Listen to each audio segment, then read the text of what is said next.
flash of power, the gleam of oil. In the sky, the power of oil conquering the heights.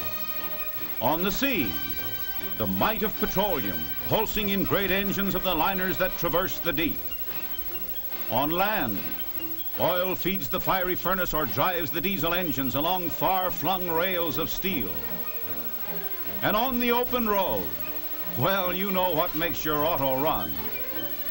For millions of years, this source of power slept peacefully in the dark recesses of the earth until modern magic loosed the liquid energy from its subterranean prison. Great areas became forests of towering derricks.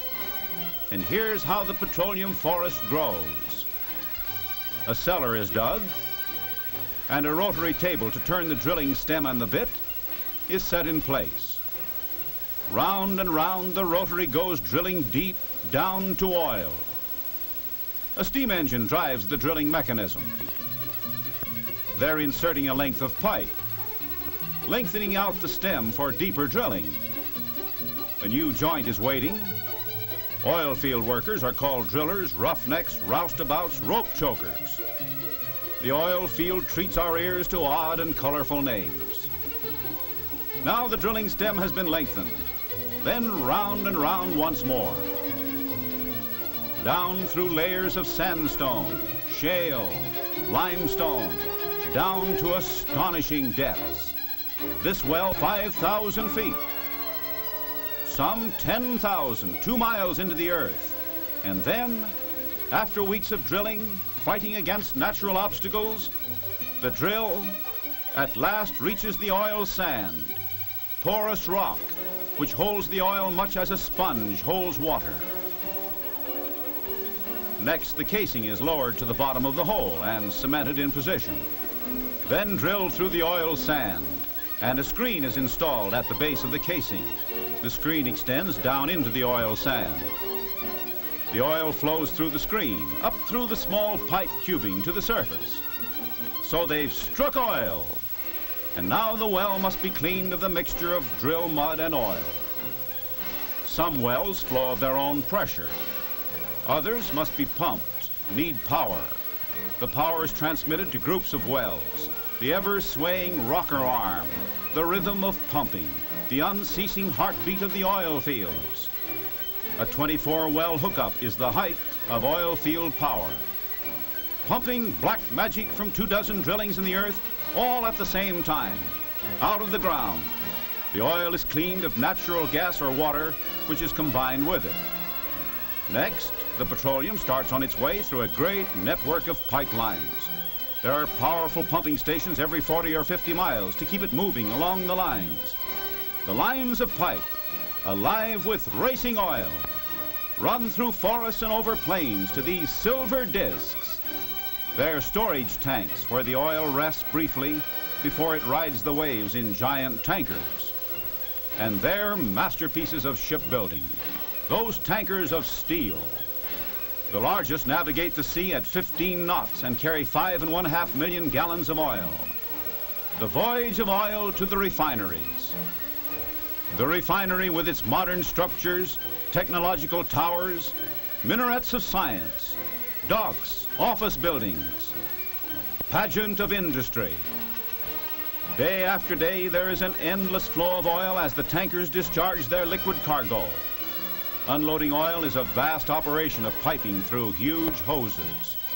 Discharge pipes on the vessel and receiving lines on the dock are connected, and a cargo of 5 million gallons is discharged in less than 24 hours. No two cargoes of crude oil are alike, so each boatload must be stored in different tanks, and each batch must be processed individually, with laboratory tests to indicate the precise treatment for each. That is embodied science. Those masses of strangely wrought steel, forests of stacks, glowering and hissing boilers, leaping and winking fireboxes.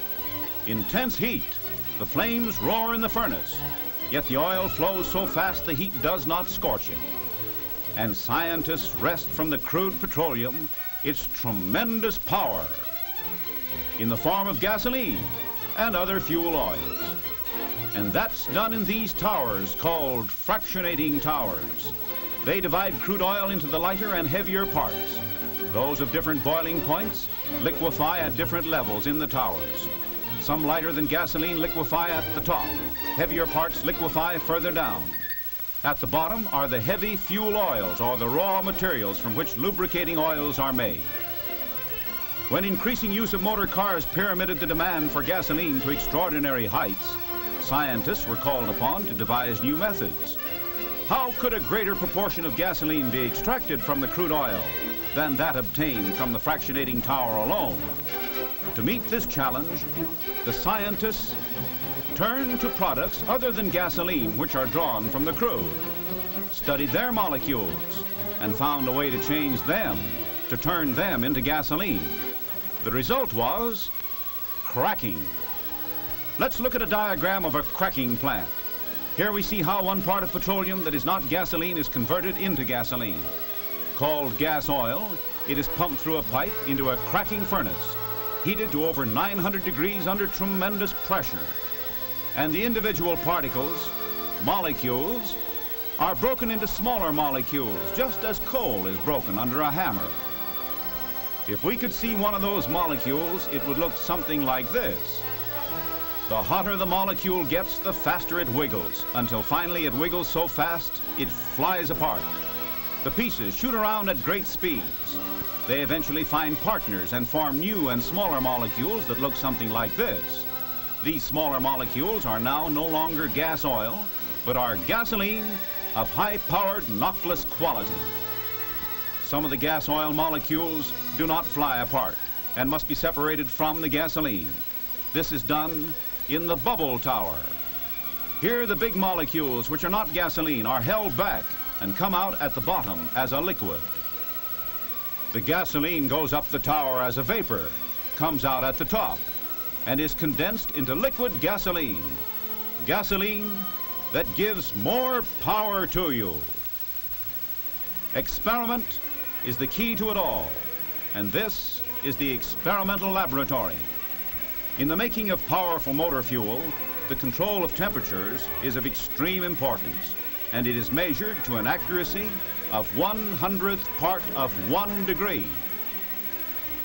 Gasoline is broken down into over 200 parts in that elongated tallness of glass, and each individual part is studied. The laboratory with its strange gleaming of new and unpredictable things. Here are created modern miracles with the chemistry of oil. Tank farm, to which the motor fuel goes from the refinery and then out to the nation by railroad tank car and by motor barge. Pipelines run their web-like nets under rivers, over mountains, carrying gasoline that goes into millions of gasoline tanks to generate billions of horsepower for the nation. Oil means horsepower in a horsepower-using world. Briefly, in 4 words, more power to you.